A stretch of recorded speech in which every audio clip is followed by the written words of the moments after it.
You are listening to the most original talk radio station anywhere. We are LA Talk Radio at latalkradio.com.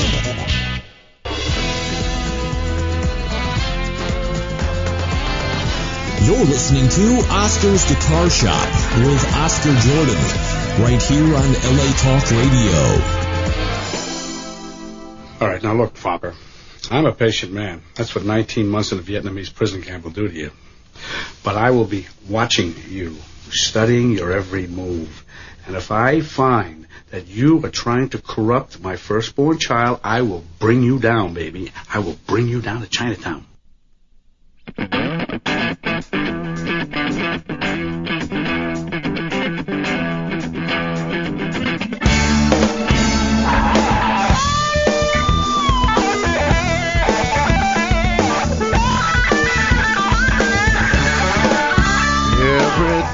Greetings and salutations.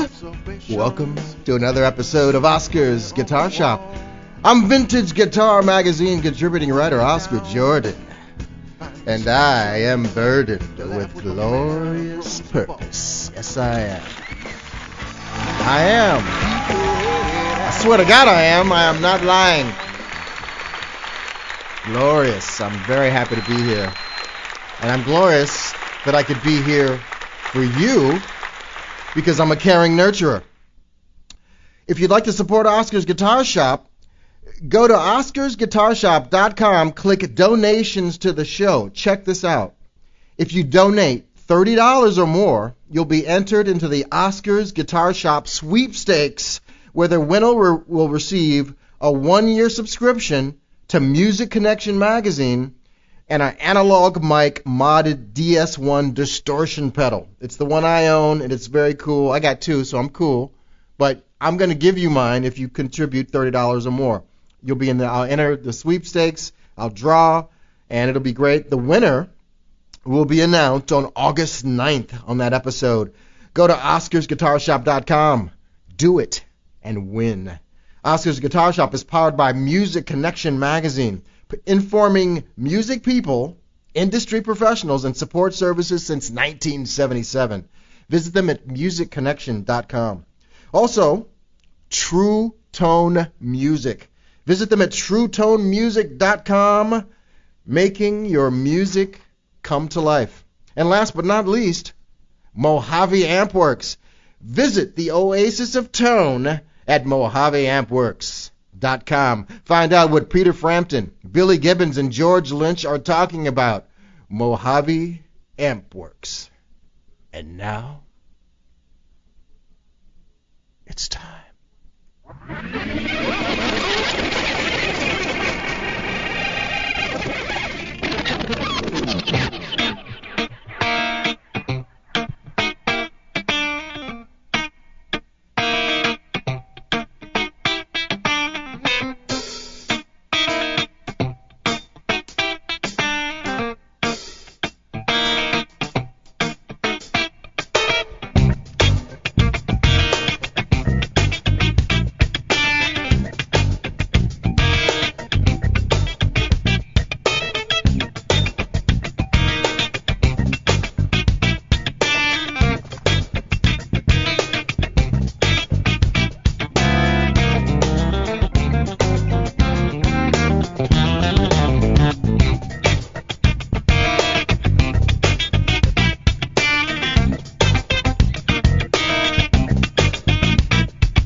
Rising from the mean streets of Israel, Oz Noy exploded upon the New York jazz scene with a twisted predilection for Thelonious Monk and Stevie Ray Vaughan.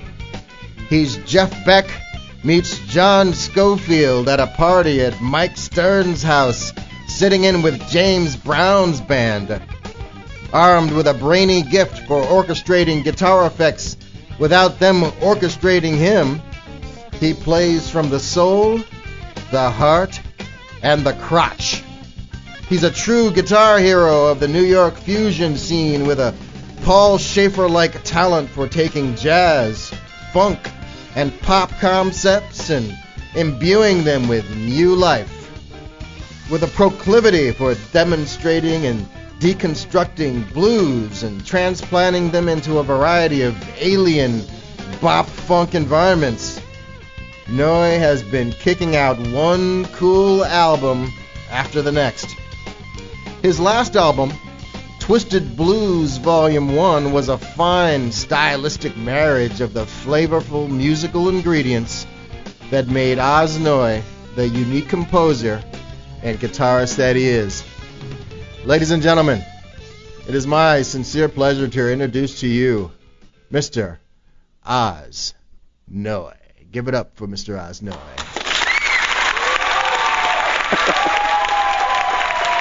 Mr. Oz Noy, welcome to the show. Thanks for having me. Hey, man. How the hell are you? I'm good. You can tell the fans Very love good. you, man. They're all they are here for you. It was a pretty dramatic introduction you made. It's because it's all truth. I do not lie. I'm a big fan, and I'll tell Thank you, you. because I'm on Facebook with you, and hey, you mentioned that you were going to play at Cafe Cordial, and I was there. Yeah, I know. We missed each other. I know. Yeah, I know you. And that was a pretty cool gig. How was that? It was cool. I come to LA a couple of times a year, so this time I didn't come to play any gigs. I just had to do some other stuff, mostly record somebody for my new record and deal with some other stuff. So every time I have time, I just call David Garfield and I tell him, because we like to play together and it's always fun, I tell him I'm around, get a gig. So he usually books that place and we just go and do a night. It's really loose. We're just playing whatever, you know. Check this out. I'm at the bar while you're playing, and you're just playing the coolest stuff. I think you rented a Super Reverb for that, right? Yeah, well, it's my friend Super Reverb. Yeah, I really like that amp. Yeah, it sounded great. That you guys really gelled together. I think you were sight reading some stuff, and A little bit. there was this woman sitting next to me who would not shut up. She just would not shut up, and I went, "Would you please shut up? Because Oz Noy is playing, please." And she goes, oh, and it became this whole big thing, and she wanted to smack me and all this. I'm like, look, I'm here to see Oz, But it was a cool show, man. You guys did some really cool things, and it was nice to hear you play your style within these kind of really cool pop settings. Sure. You did a Sting tune, I remember. Yes. And Yeah. Englishman in New York, which hearing you solo over that was really cool. Yeah. And then you just bring tunes that are fun to play, It's we don't rehearse or anything. I've played with him a bunch, so I kind of know most of the tunes, but he's got a good selection of good music, and then he always gets a really great band, so we just play. It's always cool, It's always fun. Yeah, and you guys did Come Together, which was pretty neat too. Yeah, I don't remember what we played, but if you say, yeah, so. The Beatles, yeah. I don't even know if you know how to play that song, but the way you interpreted it was pretty cool.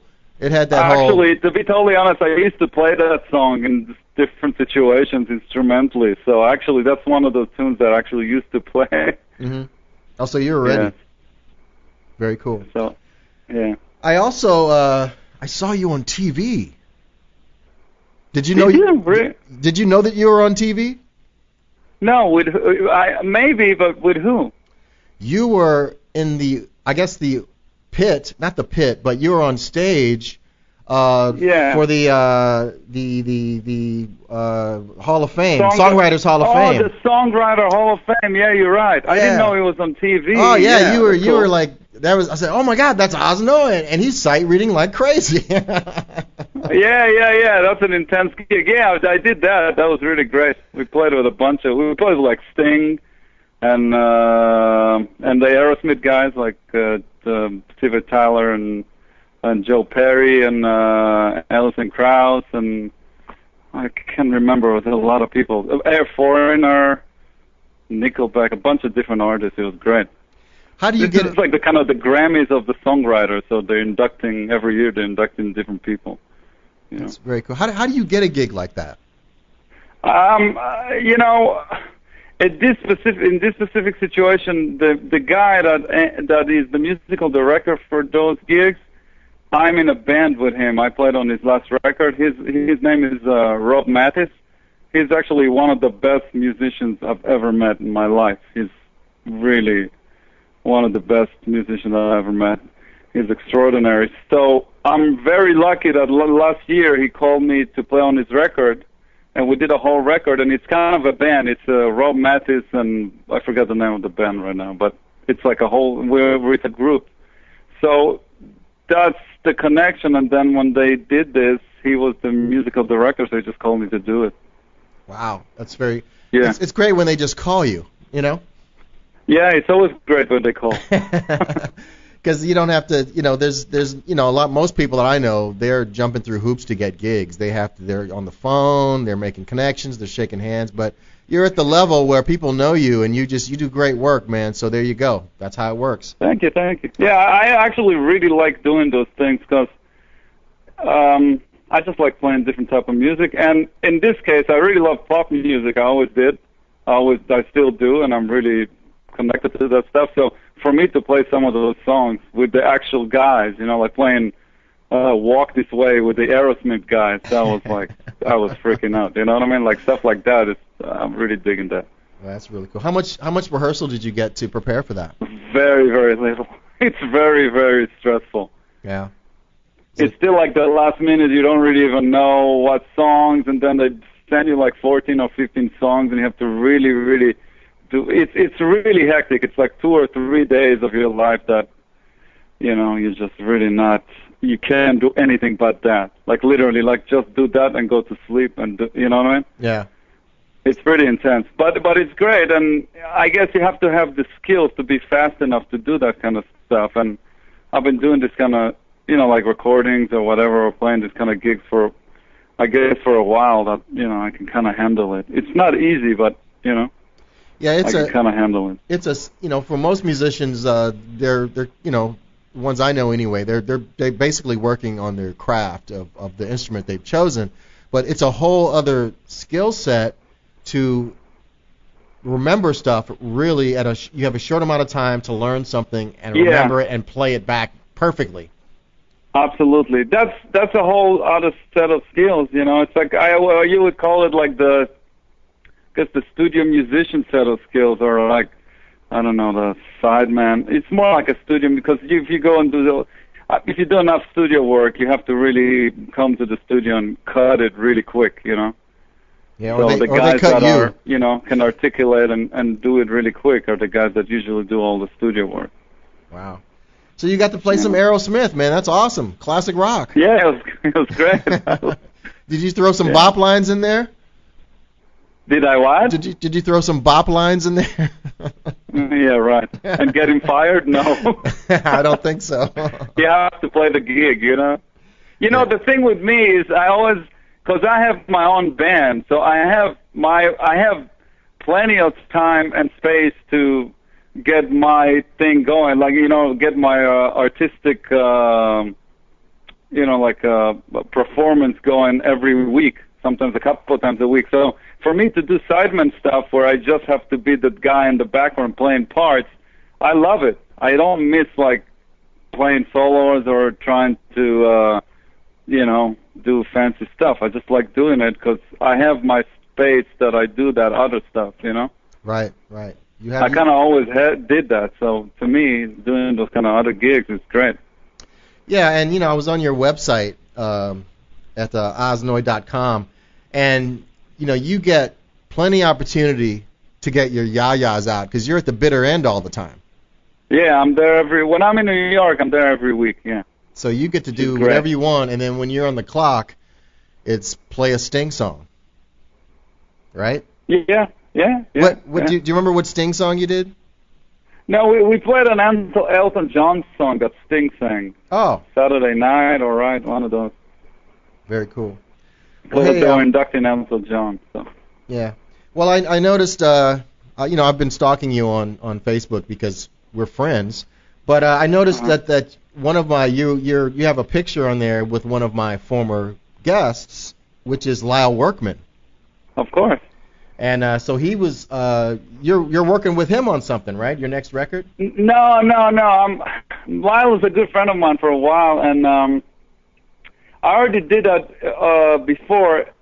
When I came to LA, I was there last week. I went to record. I came for a few reasons, but one of the reasons was to record Greg Leaf on my new record, on my Twist and Blues Volume 2 that I'm recording right now and working on.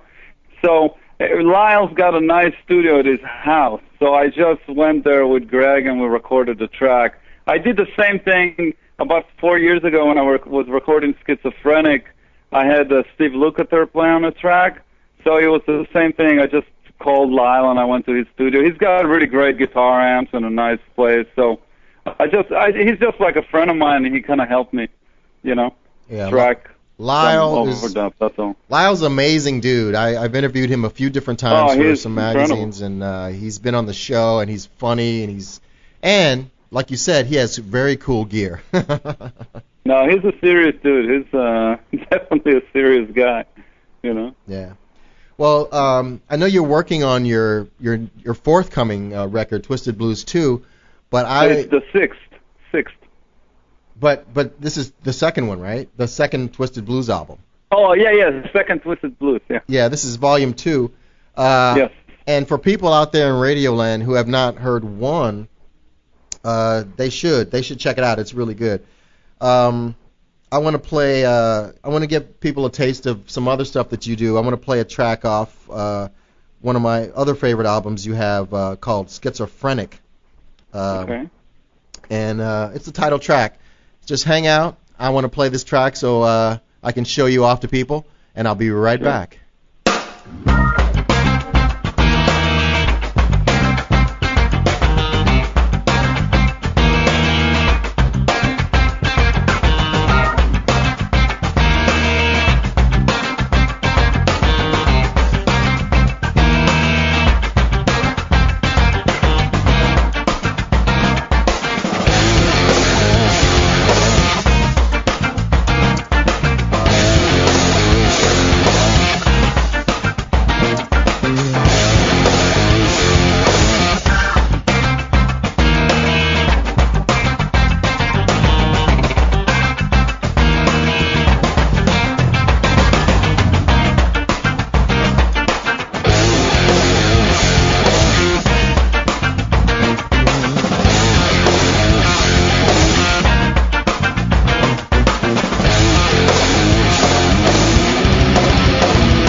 Can you dig it? Can you dig it? Can you dig it? Yeah. I can dig it. I certainly can. That was cool, man. You gave the drummer some on that one, huh? Yeah, it's two drummers, actually. It's Keith Carlock and Anton Fig. Oh. So it's like a little bit of a drum trading.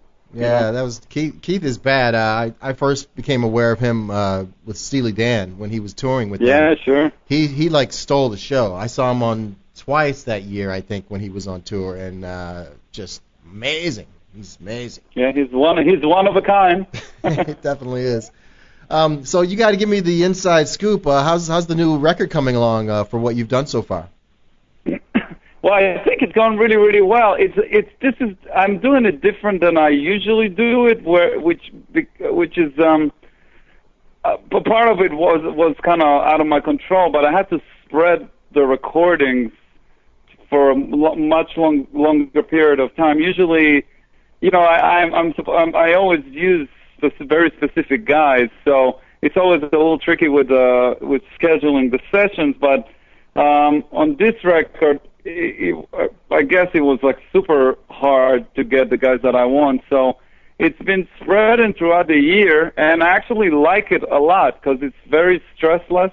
Mm-hmm. And I don't know, I'm getting pretty good results, and I'm actually enjoying it. I usually don't enjoy making those records. It's not that I don't enjoy it, it's hard to do records, you know what I mean? It's hard to go in the studio and record, and then you have to do all the, prepare for the mixes and do edits and all that kind of stuff. It takes a lot of hours and a lot of time, and all the records I've done so far, I did it within a few months, so everything was really tied up. It was like it was all kind of happening at the same time. So this time, I can really spread it throughout the year, which is great. Right. And then, I got some really good. I think I'm like 70% in, I guess, in terms of recording. I recorded in January. I recorded a track that's actually pretty much finished with Eric Johnson, me and Eric, and Anton Fig and Roscoe Beck. It's a song that was actually supposed to be on Twisted Blues Volume 1, but it didn't. We weren't able to do it at the end, so we did it now. And it's actually a tune that I wrote kind of for me and Eric to play together, and it turned out really good. We were really kind of shredding on it. Wow. And cool. then in March I did a session with Willie and Dave Weckl, mm-hmm. a couple of tunes, and a month ago or so I did another session with Willie and Keith Carlock, and John Medeski is about to play on all that stuff. And what else? And then after that, I'm going to have pretty much like more than half a record done, and then I have to wait till October, and then I'm recording, I'm doing the last recording session with the Austin guys, with Roscoe Beck and Chris Layton and Reese Winans. Wow. And so the record's going to be done at the end of this year, and it will be released at the beginning of 2014. So, and then there's a bunch of guests on this record, a bunch. I can't really say till they're actually playing, but there's going to be a bunch of people on it, so I'm really excited, especially because a lot of them said yes. Well, that's great. You have me all excited. I'm all a-tither, and my palms are sweaty now. I can't wait to hear it. Now, I know my palms get sweaty all the time. But I remember when I interviewed you about a year or so ago about Twisted Blues Volume 1, you kind of had a concept for your idea of blues and how you wanted to kind of manipulate it and turn it into your own kind of thing, separate from the kind of other things you do. Are you following along with that concept with Twisted Blues Volume 2? Yes, absolutely, yes.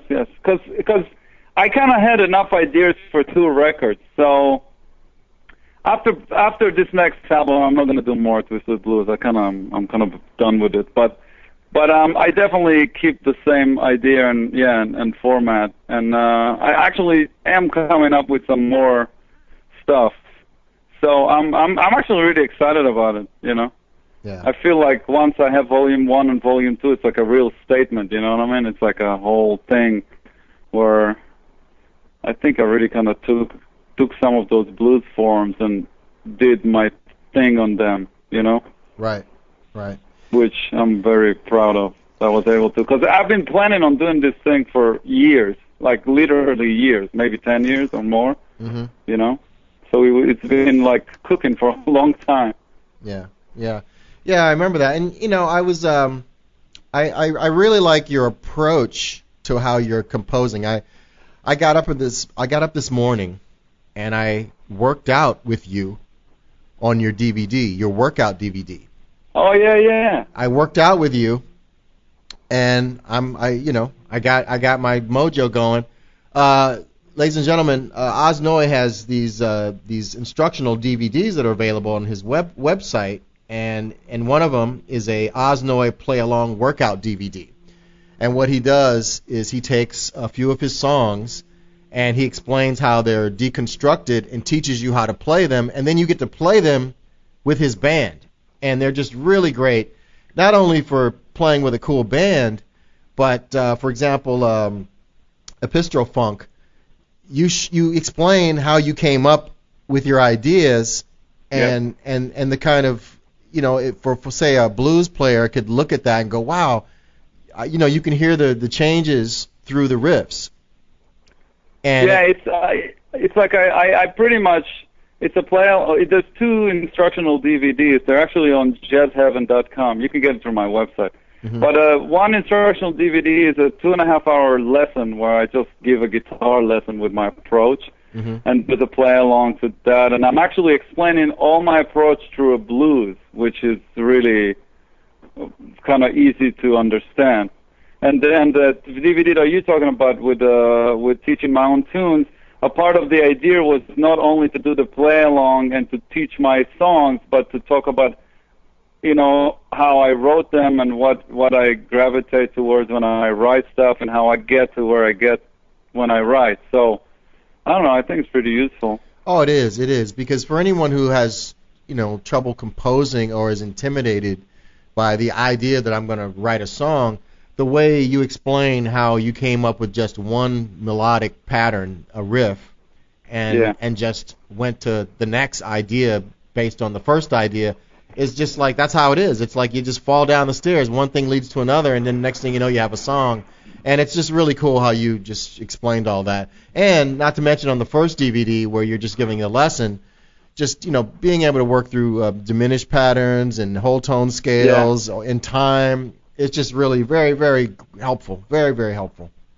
Thank you. Excellent. Yeah, I think there's a lot of really good tips in there, and I think the most important thing is it's very, very clear, and it's not hard. Like maybe some of the concepts, when you get to a higher level, they can become harder, but the idea itself is very, very simple. And then the same thing with my tunes. There's some challenging places with my tunes, but I show how to play them, and I show kind of ways to, you know, you don't have to do those big jumps or whatever. You can just play the tune like it is, blah, blah, blah.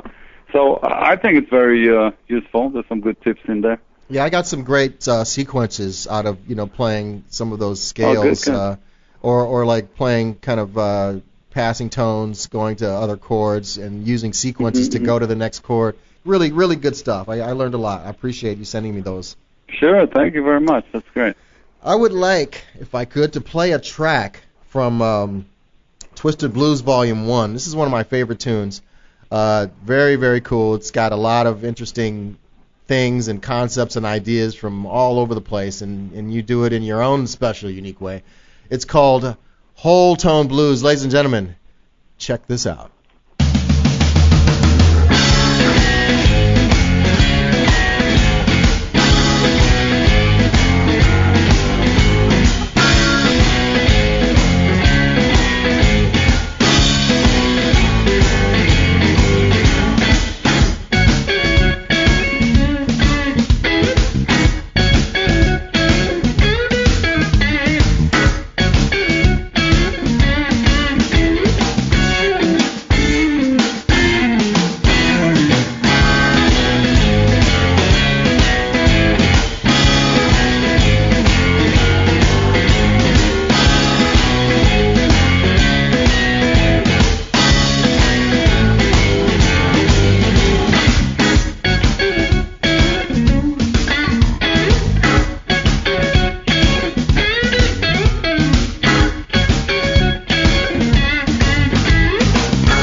Tone Music is a virtual candy store for guitarists and bass players.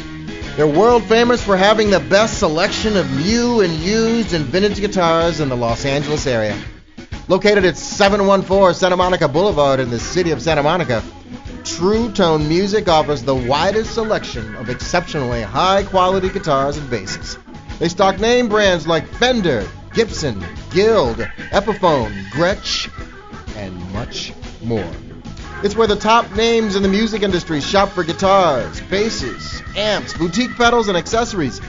Whether you want to buy, sell, trade, or get guitar lessons or repairs, True Tone Music's super cool staff is there to make your dreams come to life. They'll also match any online price and back it up with top-notch customer support and service. Visit them at TrueToneMusic.com or call 310-393-8232. That's 310-393-8232. Ask for Ken. Tell him Oscar sent you. He will take care of you because that's what he does. Yes, that's what he does, man. Yeah, man. Ken will take care of you. Go to True Tone, and he will get you cooler gear than Lyle Workman and Oz Noy put together. Hey, man, that is a cool song, man. Thank you. It's I like the way that the parts are all it embraces both the blues and the jazz world, and I really dig that about your playing. Yeah, that's the idea. Thank you. Yep. You also have this thing that I really appreciate. I'm a big Thelonious Monk fan, as you are, and yep. I like how you inject that into your music. It's really cool. Tell me about how Thelonious Monk affected your playing and the compositional style. Well, first of all, I consider myself a jazz musician. Not that I like to categorize myself because I play rock and everything really, but my studies has been jazz studies. And then I got into blues, and I always was into rock and pop and stuff like that. But everything I play and everywhere, whatever I'm coming from is from jazz and from bebop. So when I studied jazz growing up, I got deeply into bebop, and Thelonious Monk is a big part of the bebop vocabulary, the jazz vocabulary. So it was always a pretty strong part of my musical existence, you can call it. So as I grew up and started to kind of play more things the way I want to play them, I just realized that a lot of the Monk tunes just really fits the guitar or fits what I do really well, because you can kind of put different grooves on them, and the way the voicings and everything, it just fits. I don't know, it just sits on the instrument pretty nicely. Where, for example, like some Chick Corea tunes or Herbie Hancock tunes or Wayne Shorter tunes, to me, it's harder for me to fit them on the instrument, or just to change them to make them my own. So that's why I always liked Monk's music, because I can kind of it gives me the space to kind of put my own twist on it, pretty much. Yeah, I hear that. And also, there's always a undercurrent of blues in his playing, to me, and that has to exist in most music, or else I'm not as attracted to it, for me personally. And I hear that in Monk's music. There's a blues undercurrent. Sure. Even when he goes out with the harmonies, I think all the jazz greats are very heavily blues influenced. I always tell students that come to study with me, or usually people just come and take one lesson or a few lessons. I'm not like the teacher that teaches every week and stuff. But everybody that comes to study with me, I always tell them that the glue to music, to me, to my opinion, to improvisation at least, is bebop and blues. So I always tell them, if you focus on that, on bebop and blues, meaning like all like traditional blues, not like modern blues, then you're never going to lose. It's gonna, and I think that's like the foundation of a lot of modern music, really. I agree 100%. Yeah. Now tell me, you are a gear whore. Yes, you are. You have so much gear. No, I'm not. Yes, you are. You have so much gear. It's amazing. It's just like I watch. I really don't. You have like nine. I remember I saw you at the Baked Potato a couple of years ago. Yeah. And you're out of town. You're not even home, and like half the stage was like pedals.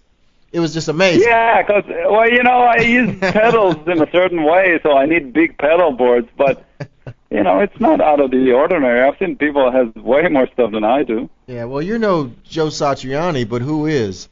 But Yeah. you have a lot of cool pedals. Have you been purchasing anything lately in the pedal department? It's kind of funny. I've been trying different. I don't have patience to try too many pedals. So only when I have to, I try different stuff, because whatever works for me usually works for me for a while. But I end up trying different pedals, and even if sometimes, and even if they're really good, it takes like 50% of the time, even if it's really good, I end up using what I'm using still, because I end up getting my sound out of it. You know what I mean? Like, there's a lot of great pedals that I just can't get my tone out of them. So for maybe recording, it's cool. But so I don't know. Exotic is always great. Like, they have this new compressor that I don't use for live, but I use for studio work. And I don't know. I just got this Strymon, the Timeline for something. But in general, I've been using the Line 6 stuff forever because it really works well for me, and the exotic stuff forever because it really works well for me still. And what else? I don't know, some Dunlop stuff. Are you going to use anything by Two Rock? Oh, yeah, my amp, they made me an amp that is absolutely fantastic, and I've already been recording with it. I've been using that amp most year pretty exclusively, so yeah, I've been using their stuff, definitely. Are they going to make like a signature pedal head for you? Well, we've been talking about it. I was actually just there last week, and we've been talking about it because they were tweaking my amp, and we've been talking about doing something. Yeah, they made me something really, really nice, so I'm really, really liking it a lot. And they even made it better now when I was there, so it's really happening, What kind of tweaks do you usually do to their stuff that makes it kind of more you than them? What do you mean? What did they do to the amp? Yeah. How did they change it from their stock version? Well, the thing is, first of all, I play heavy strings. Like, I think average guitar players play 10s. Mm-hmm. I think that's the average gauge. Mm-hmm. I play 11s with a 12 on the top. So my guitar naturally is fatter and rounder in many ways. So,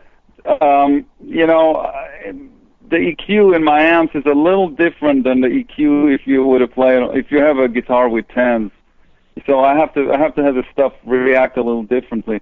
So that's one thing. And the other thing is, with all the fact that it looks like I have a lot of pedals on my pedal board. Mm-hmm. My basic sound is really just the amp turn out loud to the sweet spot, and then usually one booster to boost the sound and a little bit of delay. That's all it is. So to me, the most important thing is that the amp is going to not only sound in terms of the color and the character will sound the way I want it to, but the most important thing for me is for the amp to react a certain way, like to compress in the right place and to sustain and stuff. So that's the real tricky part.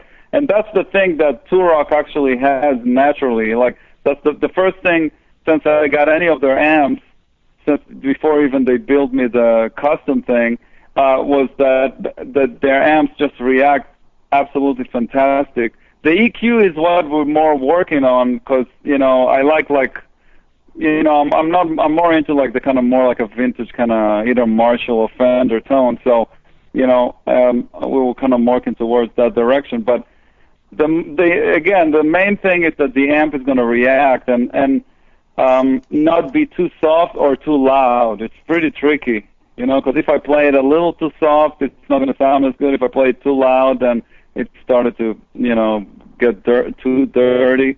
So it's just a fine line. But I've been enjoying this amp for the last year. I've been playing it pretty exclusively all year, so it's great. Are you running it pretty clean?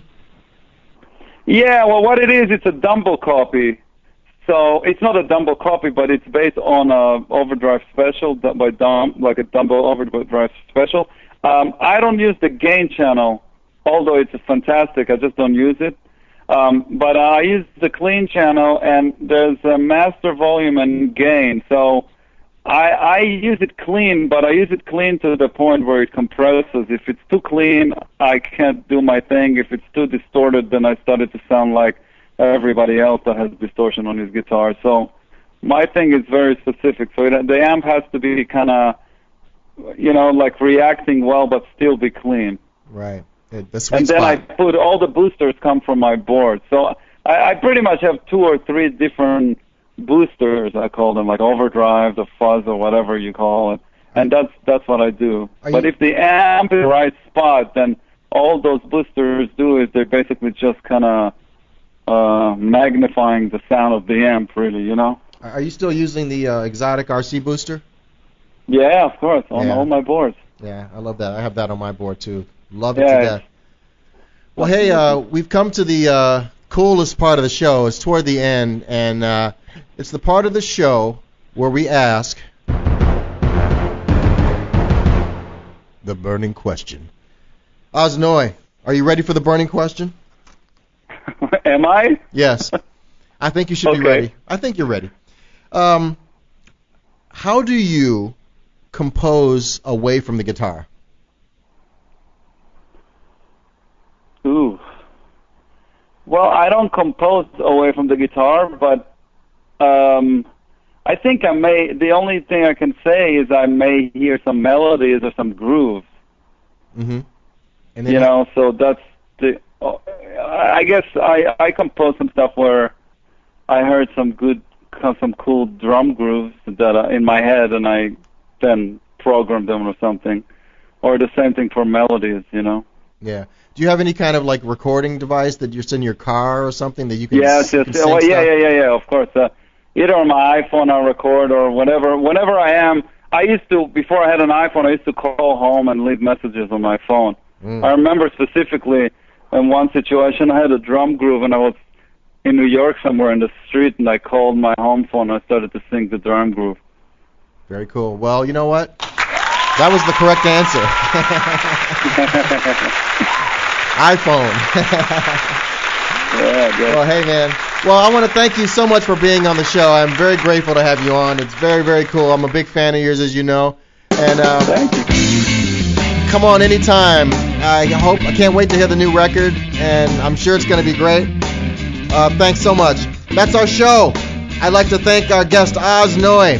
Set mind to purpose and visit him at oznoy.com and purchase every piece of music he has ever written.